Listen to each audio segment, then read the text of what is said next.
ilustres, eu vou fazer uma pergunta genérica para todos vocês para começar. Vou começar por ali, pelo Christian, da Live Mode, que faz um trabalho assim espetacular. E é o seguinte, Christian, na tua opinião, o que explica o crescimento da economia no esporte? Eu ainda peguei uma época, daqui a pouco eu vou falar do Valide, que quem andava de skate tinha que ter uma outra profissão, quem surfava, jogador de futebol às vezes era marginalizado, e a gente vê hoje que o dinheiro, a economia no esporte em geral, cresceu vertiginosamente. Na tua opinião, por quê?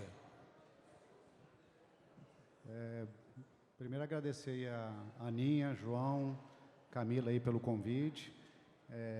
Para quem não conhece a Live Mode, o nosso nome mais conhecido aí, a gente é o dono da Cazé TV, então é um projeto aí bem legal que a gente está fazendo, depois eu vou falar um pouquinho. Benja, eu estava vendo um artigo agora de manhã do JP Morgan, que dos clientes deles de famílias bilionárias, hoje 20% delas têm investimento em propriedades esportivas, né? Seja times de futebol americano, NFL, né, NBA, etc. Então, realmente, o dinheiro do mundo está migrando para o esporte, né? Você vê iniciativas como do Grupo City, né, que está aí hoje investindo aí no Bahia, né, está botando 300 milhões de reais num centro de treinamento na Bahia. Então, realmente, esse é um movimento global que está acontecendo.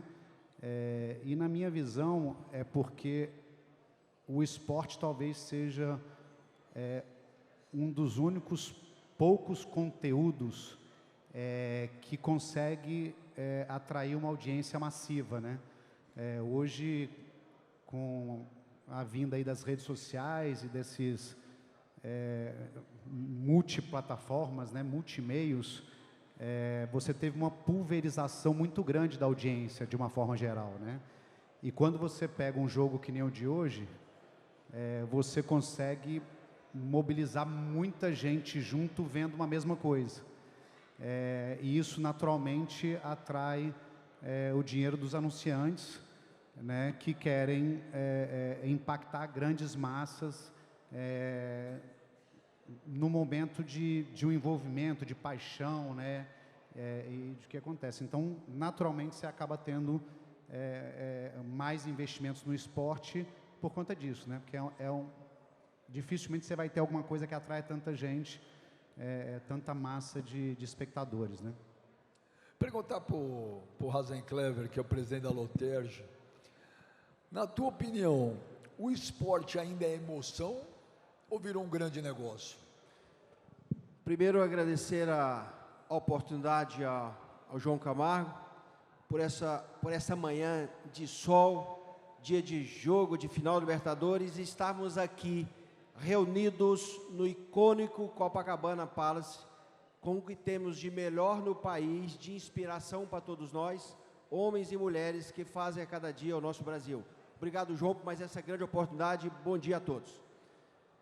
Veja, quando criança, participava do esporte, assistia o esporte, na sua expressão da emoção, pulsando nossos corações, a cada gol, a cada cortada no vôlei, a cada cesta no basquete, a cada recorde batido, ou a cada nocaute nas lutas.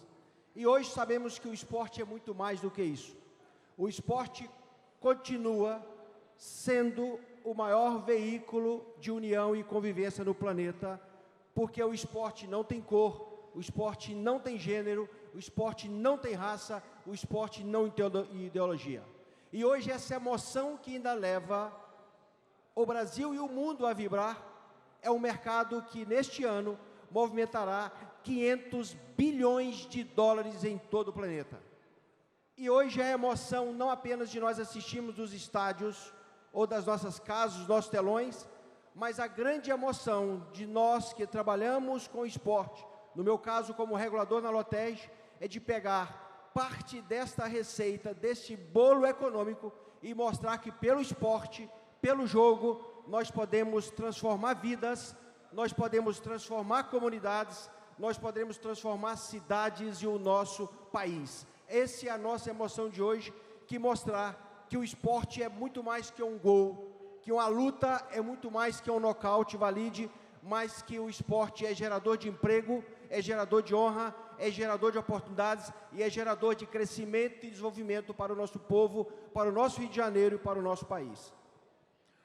Luiz, o Luiz que é CEO da Qualcomm no Brasil, e o Luiz, pô, é impressionante, né? Porque a gente vê Snapdragon em tudo que é lugar, na camisa do Manchester, na Fórmula 1, nos e-games e tal.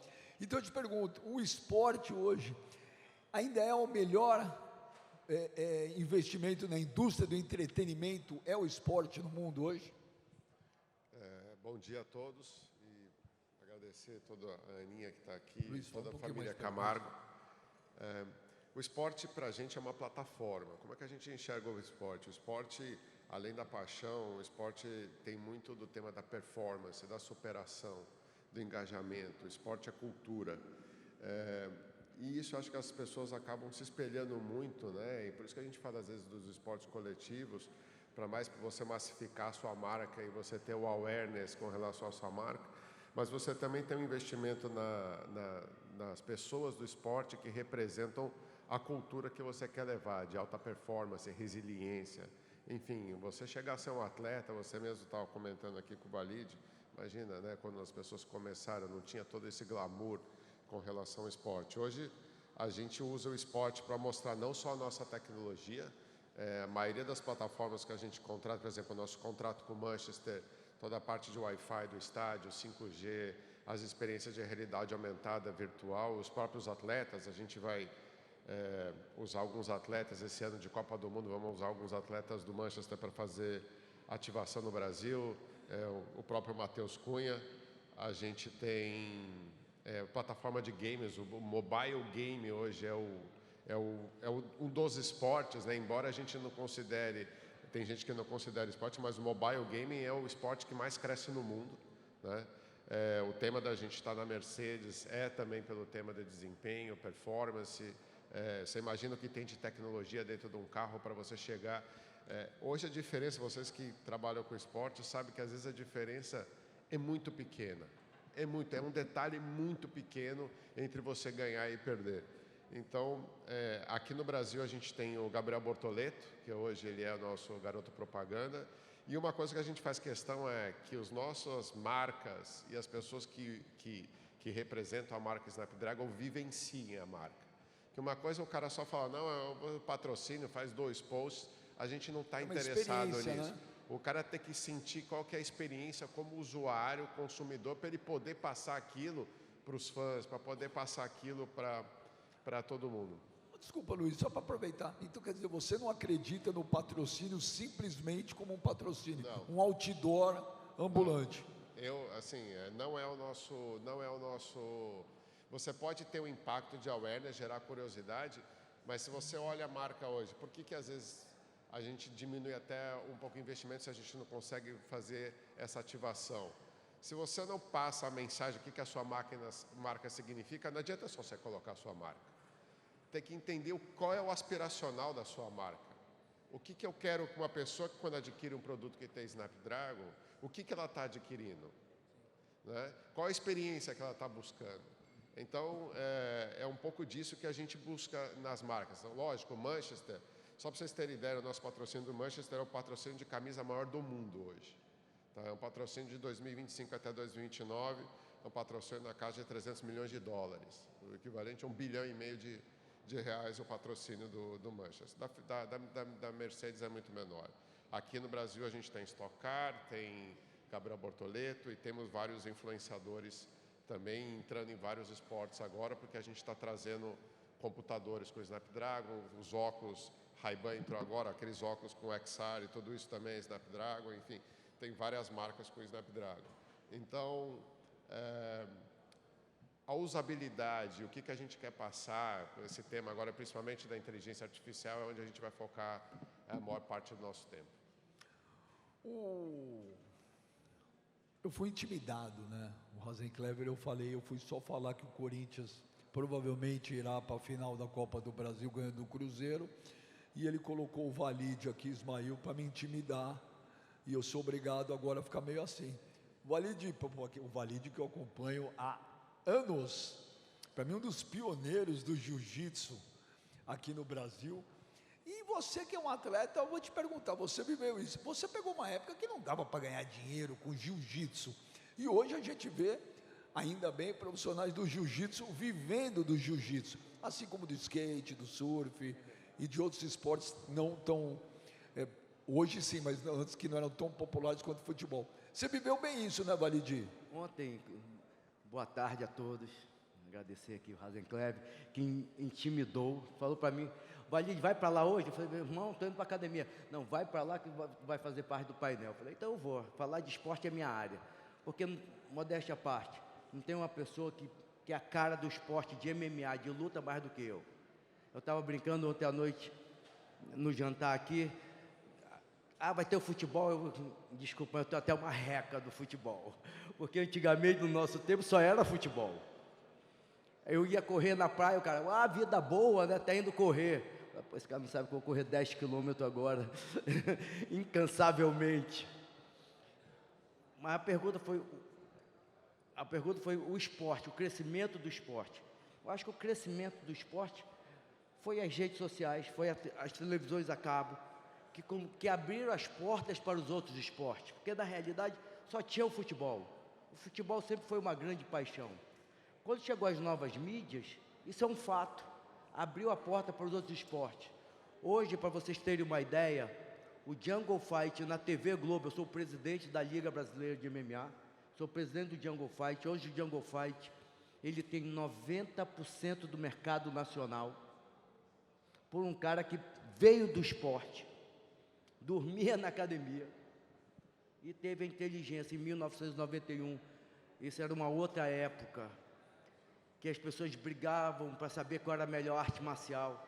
Eu cheguei para o Miguel Pires Gonçalves, que na época, diretor financeiro da Globo, falei, Miguel, vamos fazer um evento para todo mundo ganhar um dinheiro.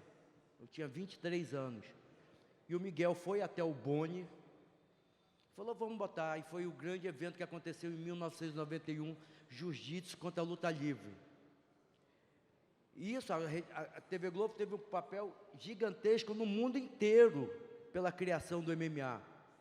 Porque quando chegou essa filmagem nos Estados Unidos, que o Rorion Gracie levou, o vice-presidente da SEG, né, eu esqueci o nome, direito com a empresa que produziu o primeiro UFC, falou, todo mundo assistindo aquela luta, né, jiu-jitsu contra a luta livre, ele baixou o volume da televisão. Aí todo mundo continuou olhando para aquela luta, né? Aí ele falou, você quer saber quando um programa esportivo vai dar certo na televisão?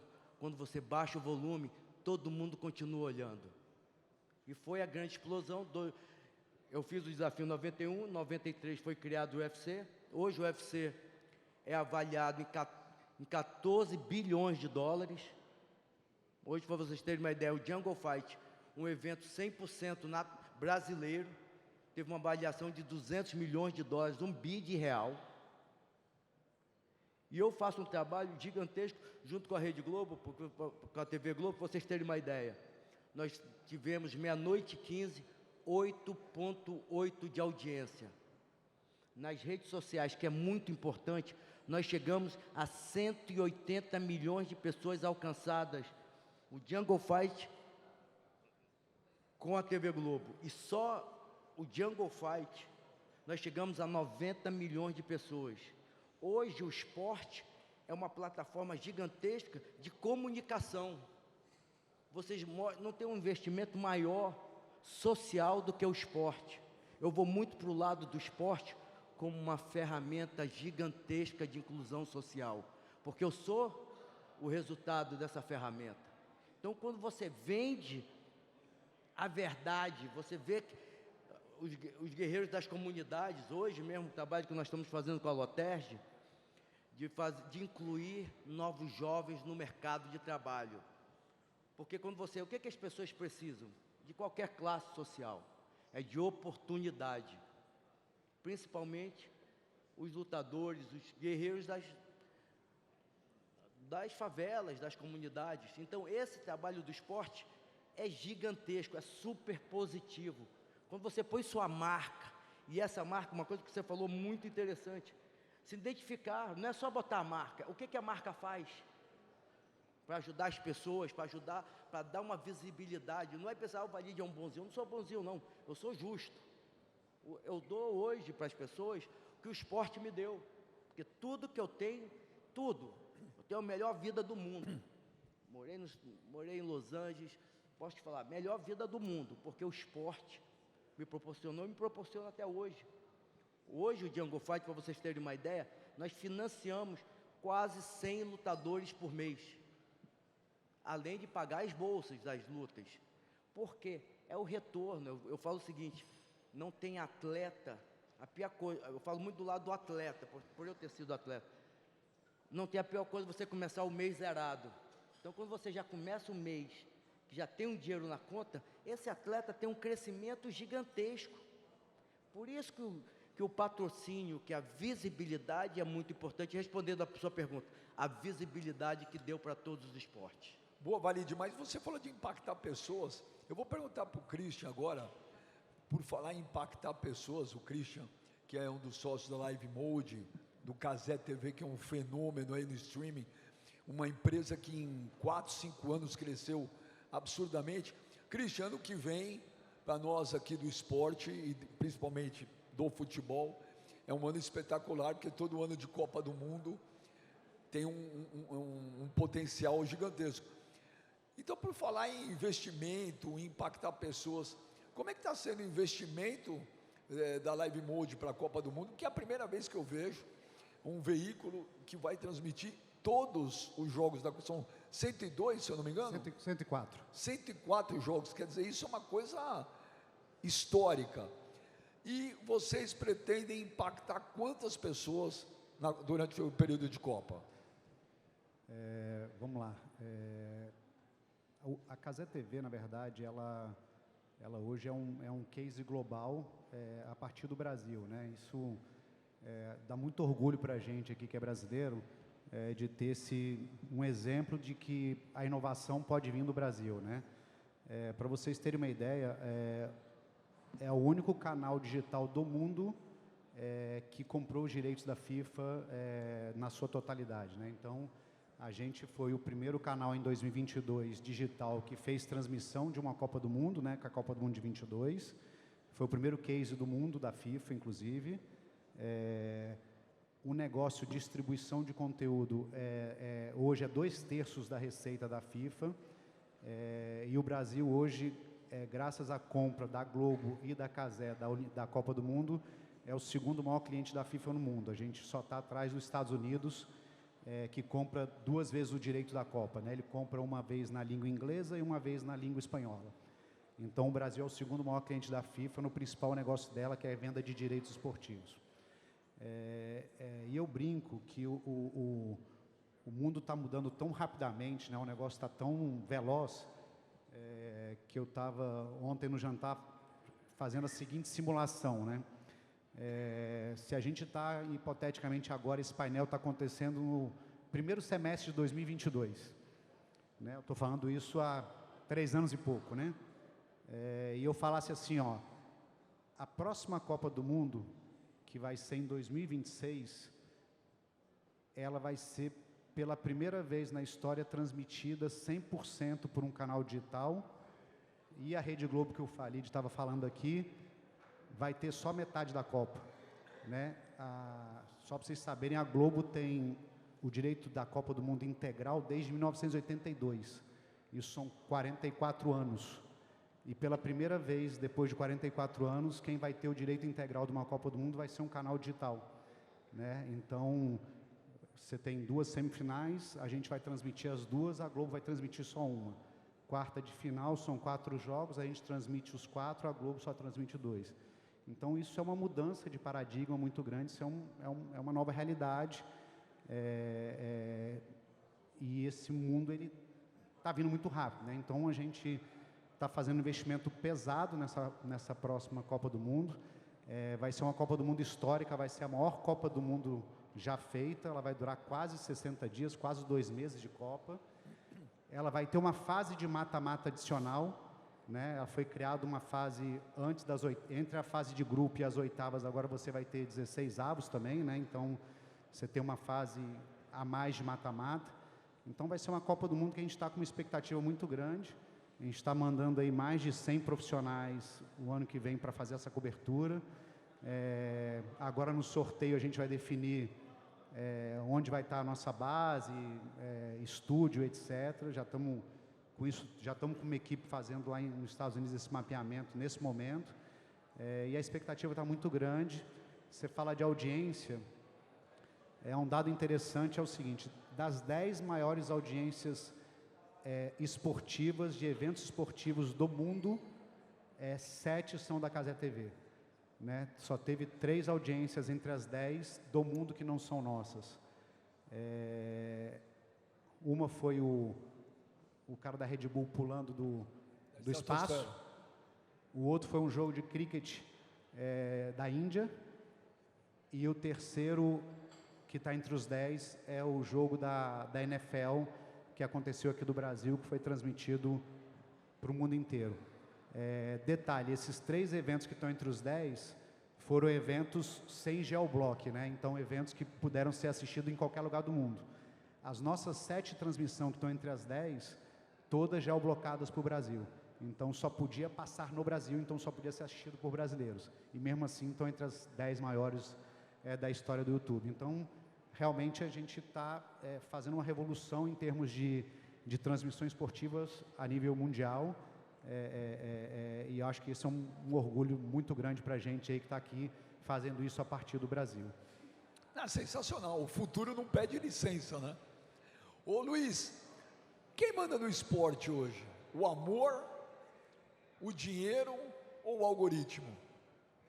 Acho que os 3, né? Acho que os 3. É tudo importante e foi o que nem acabou de falar, a Cazé TV é um fenômeno, parabéns, a gente segue o que está acontecendo, é maravilhoso ver um negócio desse no Brasil, mas você tem que ter um negócio no esporte que eu gosto muito, que é a parte do loyalty que a gente fala. Um cara que gosta de MMA, ele gosta de MMA, ele não vai... o cara que torce para o Flamengo, ele não vai torcer para o Vasco. O cara que torce para o Vasco e o cara que torce para o São Paulo não vai torcer para o Corinthians. Mas... Eu prometi que eu não ia tocar nesse assunto. Eu sei. Luiz, o Benja vai torcer hoje para o Flamengo. Hoje ele vai, com certeza. Então, você vê que é um corintiano que torce para outro time, hein? Mas eu acho que por isso que o lado da paixão está aí, porque às vezes a gente fica falando de marca de investimento, às vezes você investe um monte de dinheiro para o cara sair da marca. Vou dar um exemplo da gente, né? O cara que é usuário da Apple para virar usuário da Android, por exemplo. Você investe. Mas às vezes eu falo para o pessoal, às vezes o cara que é usuário da Apple, principalmente os de antigamente, o cara não vai para o Android, mesmo o Android sendo muito melhor que o Apple. Então você está falando para converter, você não adianta falar para convertido. Se você tem o seu grupo, você tem que saber como você comunica com o seu grupo, então. Não é assim que você vai agariar as outras pessoas. Então você tem paixão, você tem o algoritmo e entendimento. Eu acho que agora com o mundo da AI, por exemplo, os devices que a gente está lançando, que tem coisas que ainda a gente, aqui no Brasil, ainda não caiu muito a ficha, mas você vai entrar no mundo agora que é o mundo dos agentes. Todos os seus aparatos, de alguma forma, ele vai saber... Imagina esses óculos agora, eu não estou nem falando de realidade aumentada ou virtual, o óculos normal hoje que a gente tem, você está andando com ele, não tem nada que vê mais, ou que vê igual ao que você vê, que ouve o que você ouve e ainda ouve o que você fala. Ele sabe tudo seu. Tudo aquilo está sendo processado com inteligência artificial, só que aquilo está sendo personalizado. Antes a gente fazia marketing, e fazia muito marketing, por isso que eu não gosto de fazer marketing de awareness, de só propaganda. Porque eu acho que o marketing, cada vez mais, ele tem que ser pessoal. Porque mesmo eu torcendo para o São Paulo, tem coisas que são características minhas, que eu gosto da forma que eu gosto de ser comunicado, impactado, das coisas que eu gosto, e como eu vou, então, transformar a experiência da minha marca para aquela pessoa sabendo os hábitos que ele tem. Então, eu acho que esse mundo da massificação, ele... às vezes eu pego até os números, sabe? O pessoal fala, não, mas aqui tem 1 trilhão de impressões. Eu falo, o que eu faço com 1 trilhão de impressões? Não sai para nada. Se eu não conseguir impactar as pessoas que estão vendo 1 trilhão de impressões de alguma forma, eu estou só mostrando alguma coisa para 1 trilhão de pessoas, mas eu não estou comunicando. É igual a diferença entre dado e informação. Dado está aqui, tá um monte de coisa. Informação o que eu faço com aquele dado e transformo em alguma coisa que seja útil para mim. Então, eu acho que os algoritmos, a AI, vai conseguir traduzir o que é a massificação em personalificação da experiência e de como você vai impactar as pessoas com a sua marca. Eu participei quarta-feira passada do Summit da CBF, onde eu palestrei sobre o futebol como produto multiplataforma. E uma das coisas que eu falei foi isso. O conteúdo agora ele tem que ser personalizado. O torcedor não é mais só um torcedor, né?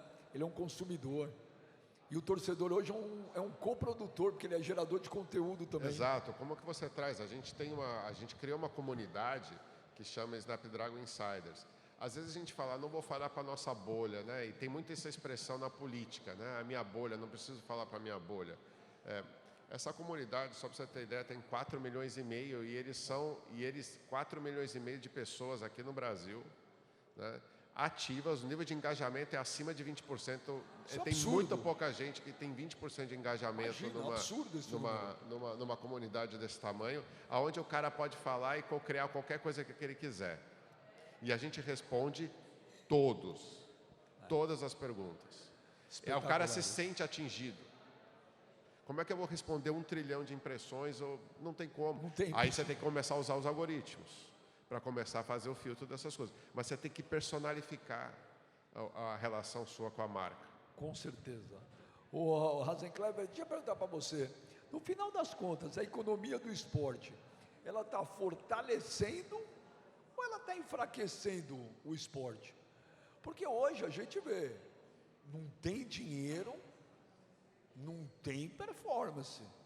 Uma prova é a final da Libertadores, hoje de novo. Estamos vendo os 2 times mais ricos e melhor administrados do Brasil. E grandes potências aí que hoje pararam no tempo e no espaço, acabou. Não tem como brigar mais. Então ela fortalece ou ela enfraquece? Mais que fortalecer ou enfraquecer, ela centraliza. Polariza em poucos que são detentores desse capital. Então o que acontece no esporte hoje, com essas potências econômicas que se tornaram alguns clubes e algumas SAFs, ela precisa ser um exemplo para nós, gestores e administradores públicos, de que nós não podemos estar com os nossos olhos e nosso coração apenas em números estratificados, em apenas informações, mas que atrás dessa performance, atrás desses números, nós temos pessoas. Cada um de nós que estamos aqui temos a nossa história, temos os nossos sonhos, os nossos anseios, os nossos projetos, e como o Walid testemunhou, nós temos a nossa luta, a nossa guerra. Todos nós tivemos um começo. E atrás de todos esses grandes números, nós não podemos esquecer disto. Esquecer das pessoas, dos atletas. E aí nós fazemos no Rio, por orientação do nosso governador Cláudio Castro, fazemos um trabalho no esporte de valorização da base. Então, através da arrecadação com os jogos, com as loterias, a Loterj investe em futebol, em vôlei, em futevôlei, em lutas, em jungle fight, nas bases, para oportunizar chances de melhoria de vida para as pessoas, de através da nossa aplicação séria e apaixonada de recursos, de cada centavo bem aplicado, nós impactarmos vidas, até porque a nossa inspiração como agente público, e temos aqui hoje conosco o nosso secretário Victor, esse exemplo de homem de servidor público que coloca a sua vida e a sua pessoa abaixo e eleva o interesse público da sociedade. Nós temos no Rio um governador destemido, um governador corajoso, que age, que enfrenta, age e transforma o Rio de Janeiro. E assim, nós somos liderados e inspirados por ele para também enfrentar o que há de falta de oportunidade nas comunidades e oportunizarmos e transformarmos estas comunidades. No momento que nós transformamos aonde está a nossa aplicação apaixonada do nosso recurso financeiro, nós transformamos a comunidade, transformamos a favela, transformamos o morro, transformamos o Rio de Janeiro, transformamos a nossa vida e transformamos o nosso país. Nós não podemos ficar apenas vislumbrando esses 500 bilhões de dólares que geram o mercado do esporte hoje no mundo e nós esquecemos da base, e nós esquecemos das crianças, e nós esquecemos dos jovens e dos adolescentes, porque essas crianças e esses adolescentes sem oportunidades serão amanhã presa fácil do crime organizado, do tráfico, da milícia. E ao dar uma oportunidade para essas crianças, ao dar uma oportunidade para o talento que está no coração delas, nós transformamos o nosso amanhã e não podemos apenas ficar debitando toda a responsabilidade para as nossas forças de segurança, mas a responsabilidade também está sobre nós. E esse, para mim, é o grande papel do esporte.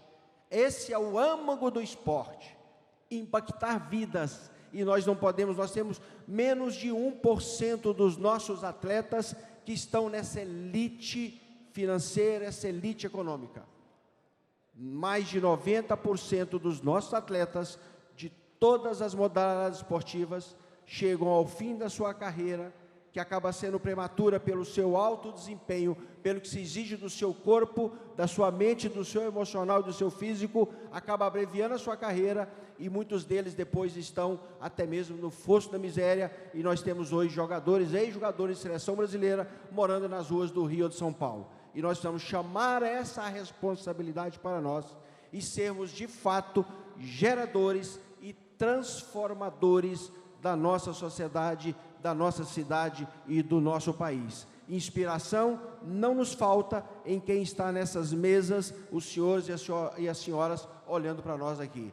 E não nos falta inspiração quando nós vamos às ruas e vimos aqueles olhos brilhando daquelas crianças assistidas e amparadas pelo terceiro setor, pela sociedade civil e que precisam ser multiplicados. Esse, para mim, é a essência desses 500 bilhões de dólares que movimentam o esporte no planeta.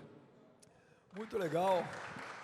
Eu queria agradecer a todos vocês aí, esse painel realmente foi super esclarecedor. Queria agradecer ao João Camargo, a Esfera, falar para vocês também que eu agora estou na TMC também, de segunda a sexta, a partir das 17 horas. Christian, todo sucesso para você lá na Casé, arrebenta lá na Copa. Rasenkleber, parabéns aí pelo trabalho. Luiz, você tem história para contar, o que vocês estão fazendo no esporte é uma coisa revolucionária, cara. E Valide, bora? Dá para trocar um pouco nós dois ou não?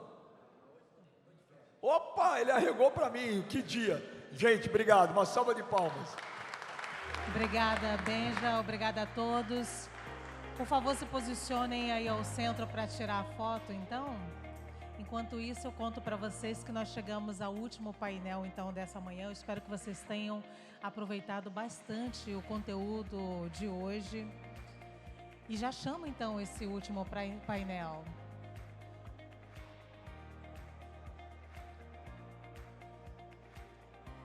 Pronto?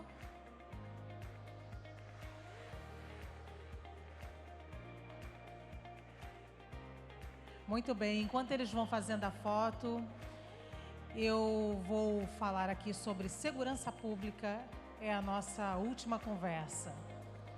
Para abordar então essa nova perspectiva de segurança pública,